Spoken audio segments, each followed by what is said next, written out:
Hey everybody, welcome back to HNS Collectibles. This is Cody.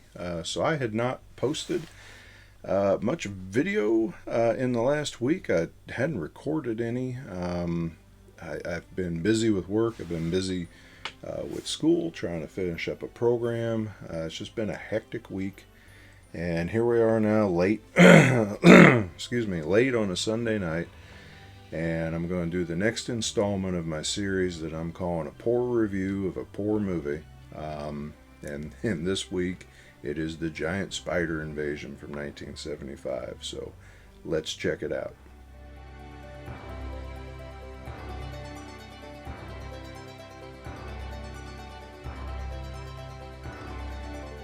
So, The Giant Spider Invasion was directed by Bill Rebane in 1975, written by Robert Easton, and starring Robert Easton and Alan Hale Jr.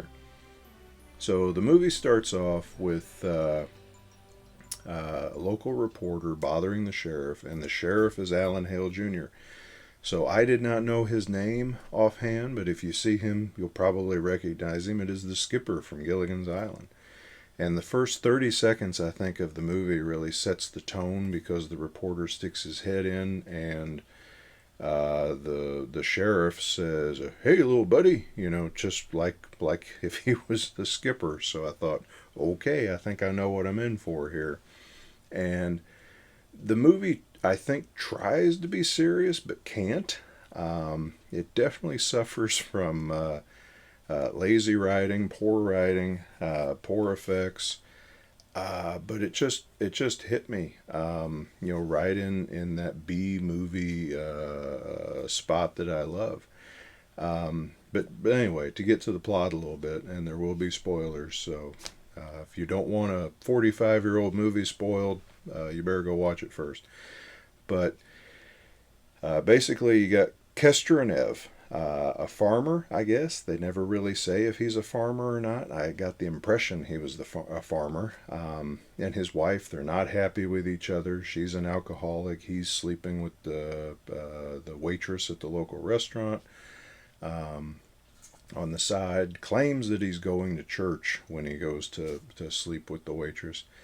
They're arguing. Their stepdaughter, or his stepdaughter lives with them. He's always trying to hit on her. And this is the character that Robert Easton plays, the guy who wrote the movie. So you just get a feel for, what a worm this guy is. Not a good guy. And while him and Ev are arguing, a meteor lands in the field out back. And I just remembered, yes, he is a rancher, not a farmer, so he's got cattle. Forgot that for a second. But a meteor lands out back. They start finding all these geodes, and they manage to crack one open. And I think they crack it open when they knock it off the table, and they don't notice the tarantula crawl out of it. But in reality, these are spider eggs from space, or from another dimension, or I think they get into some of that later. But they're full of diamonds, so they want to go out there and find all that they can and bring them back. So they're getting piles of these things, and they're hatching when no one's looking, spreading all over the house. And later, Ev gets killed by them. She gets attacked by some regular tarantulas that they had on set. A big puppet spider that came out of the dresser at her. And that's really about the last we see of any giant spiders for quite a while in the movie. Mostly we just see tarantulas. And after she's dead, some of that lazy writing comes out.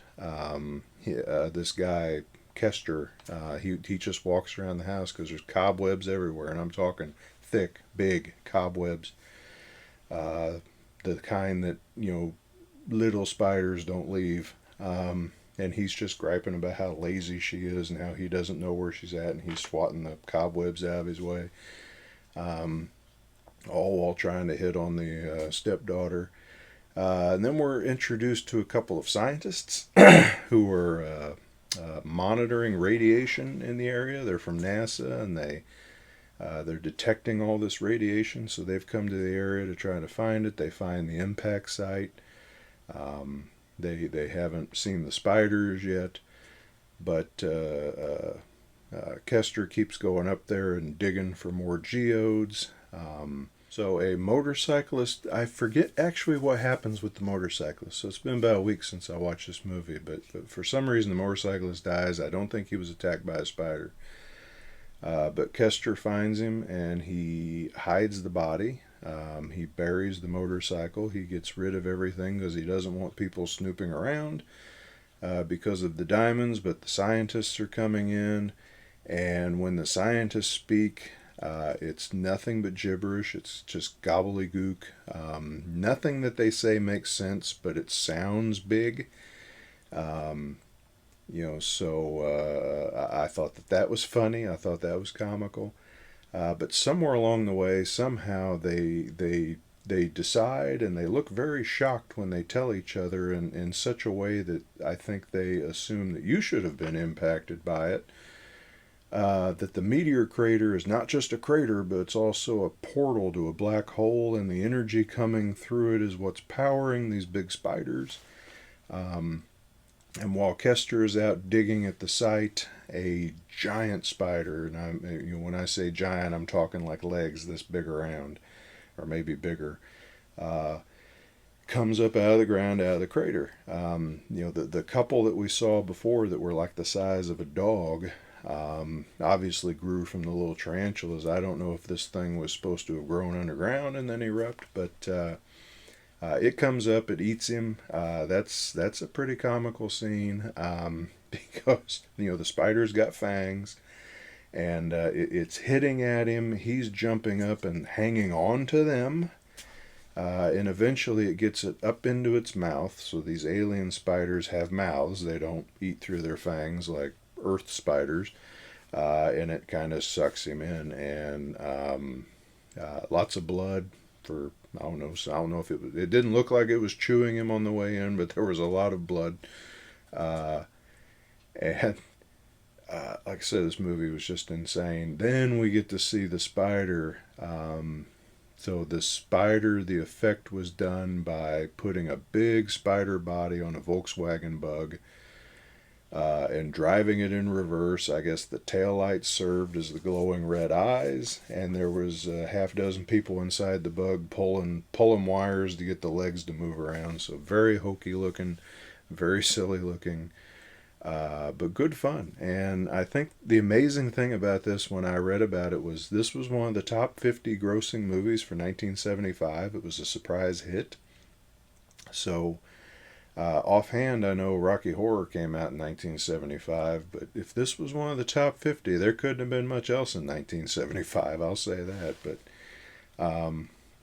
I'll leave it there. It's crazy. They eventually make a neutron bomb, something. They ask for NASA to deliver this bomb, and the guy on the other end of the phone says, "Well, I don't know if we can get it there right away." But they do, and they drop it in the crater, and they blow it up, and everything's done. And when the crater is blown up, the spiders don't just die because they lost their energy. They melt. They melt into goo. And I didn't understand that part either. But fun movie. It's on Amazon Prime. So if you have Prime, go ahead and enjoy it for free. Now, I tell you, after I watched it, it's one of those where I'm glad that I watched it, but it's no longer in my Amazon cart. I went ahead and removed it. If I come across it at a used video store or something like I like to go to, I'll probably snag it. If it was like $1 or $2 or even $3, I'd probably get it to have it in the collection. Just for the title alone, the giant spider invasion. But yeah, that's all I got on it. So like I said, this is what you get. Poor review of a poor movie. Like and subscribe if you haven't, and there'll be more to come. Thanks.